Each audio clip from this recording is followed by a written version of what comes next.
بسم اللہ الرحمن الرحیم۔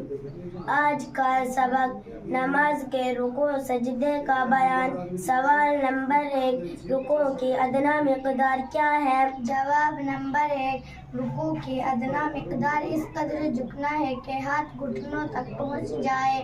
سوال نمبر 2، رکوع کا مسنون طریقہ کیا ہے؟ جواب نمبر 2، اس قدر جھکنا کہ سر اور کمر برابر رہے اور ہاتھ پسلیوں سے جدا رہے اور گھٹنوں کو دونوں ہاتھوں سے پکڑ لیا جائے۔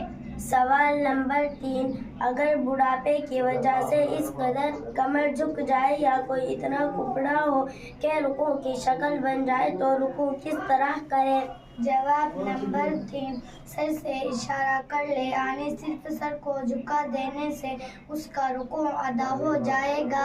سوال نمبر 4، سجدے سے کیا مراد ہے؟ جواب نمبر 4، اگر کسی عذر سے ایسا کرے تو جائز ہے اور بلا عذر صرف پیشانی پر سجدہ کیا تو سجدہ تو ہو جائے گا لیکن مکروہ ہے، اور بلا عذر صرف ناک پر سجدہ کرنے سے سجدہ ادا بھی نہ ہوگا۔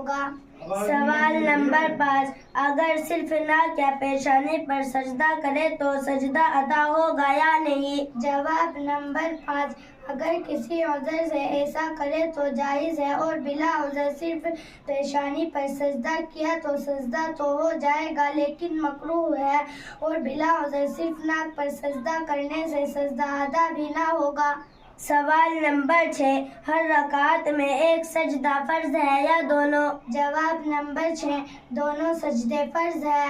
سوال نمبر 7، اگر پیشانی اور ناک دونوں پر زخم ہو تو کیا کرے؟ جواب نمبر 7، سجدے کا اشارہ سر سے کر لینا ایسے شخص کے لیے کافی ہے۔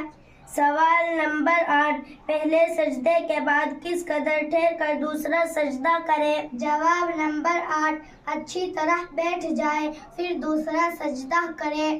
سوال نمبر 9، عیدین یا جمعہ یا اور کسی بڑی جماعت میں لوگوں کی کثرت کی وجہ سے جگہ تنگ ہو گئی اور پیچھے والے شخص نے اپنے آگے والے کی پیٹھ پر سجدہ کر لیا تو جائز ہے یا نہیں؟ جواب نمبر 9، جائز ہے۔